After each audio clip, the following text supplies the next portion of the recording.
BGB BSF এর মানবিক উদ্যোগে সীমান্তে লাশ দেখলেন স্বজনরা। মাহিদুল ইসলাম ফরহাদের প্রতিবেদনে দেখুন বিস্তারিত।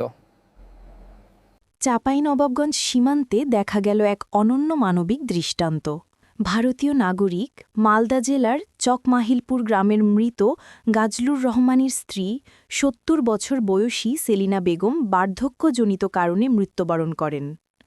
খবর পেয়ে বাংলাদেশে থাকা তার ভাইয়ের পরিবার লাশ দেখার জন্য বিজিবির কাছে আবেদন জানায়।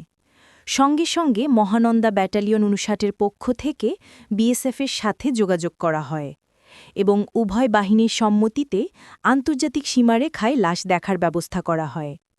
আজ সকাল ১০টা ৪০ অজমতপুর বিওপি এলাকার সীমান্ত পিলার ১৮২.২ এর কাছে শূন্য লাইনে বিজিবি বিএসএফের উপস্থিতিতে মৃত সেলিনা বেগমকে দেখানো হয় তার বাংলাদেশি স্বজনদের।